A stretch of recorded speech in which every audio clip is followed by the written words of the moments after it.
بسم اللہ الرحمن الرحیم۔ السلام علیکم۔ میرا آج کا موضوع پروگرامنگ کے دوران کی جانے والی غلطیوں کے بارے میں ہے۔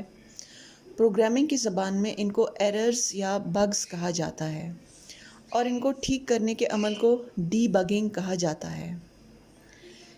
یہ غلطیاں 3 طرح کی ہوتی ہیں۔ Number 1، syntax errors. یہاں سنٹیکس کا مطلب ہے گرامر۔ جب ہم کسی زبان کو سیکھتے ہیں تو سب سے پہلے اس کی گرامر کو سیکھتے ہیں تاکہ اس زبان کی بناوٹ کا پتہ چلے۔ یہ گرامر دراصل اس زبان کے اصولوں کا پتہ دیتی ہے، یعنی اس زبان کے رولز جن کی بنیاد پر ہم صحیح زبان بول یا لکھ سکتے ہیں۔ کمپیوٹر پروگرامنگ کی زبان کی اسی سنٹیکس کے مطابق ہم اس کی انسٹرکشنز لکھتے ہیں۔ اگر اس میں ذرا سی بھی تبدیلی آ جائے تو کمپائلر ہمیں غلطی نکال کر دیتا ہے اور پروگرام کو ٹرانسلیٹ نہیں کر پاتا۔ مثال کے طور پر اگر ہم ایک انسٹرکشن کے آخر میں صرف ایک سیمی کولن لگانا ہی بھول جائیں تو کمپائلر ہمیں سنٹیکس ایرر دے کر پروگرام کو وہیں روک لیتا ہے۔ اس کی دوسری مثال یہ ہے کہ ہم پروگرام کے شروع یا آخر میں ڈی لیمیٹر لکھنا بھول جائیں وغیرہ۔ دوسرے نمبر پہ رن ٹائم ایررز آتے ہیں۔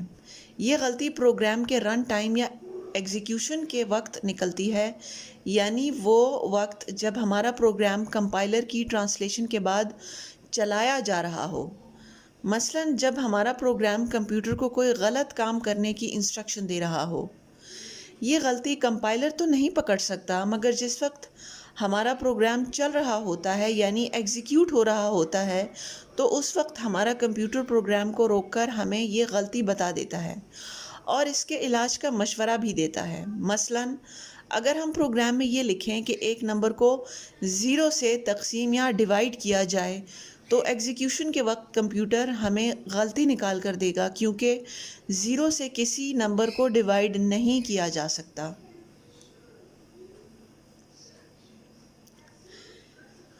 تیسرے نمبر پہ لاجیکل ایررز آتے ہیں۔ لاجک کا مطلب ہے منطق یا تدبیر، یعنی اگر ہم نے اپنے پروگرام کی منطق لکھنے میں ہی غلطی کر دی تو کمپائلر اس کو گرامر کی غلطی نہ ہونے کی وجہ سے صحیح قرار دے دے گا اور کمپیوٹر بھی رن ٹائم پہ اس کو چلا دے گا، لیکن جب نتیجہ یا رزلٹ سامنے آئے گا تو اس میں غلطی ہوگی۔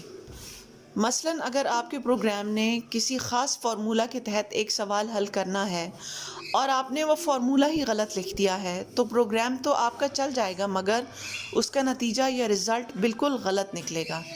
اس قسم کی غلطی کو خود پروگرام کے اندر سے تلاش کر کے ٹھیک کرنا پڑتا ہے، کیونکہ کمپائلر اس کو نہیں ڈھونڈ سکتا۔ اس کا کام تو صرف گرامر کو چیک کرنا ہے۔ آج کے لیے اتنا ہی۔ انشاءاللہ اگلی ویڈیو میں پروگرامنگ کی مختلف درجوں کی زبانوں پر بات کی جائے گی۔ آپ کی توجہ کا شکریہ۔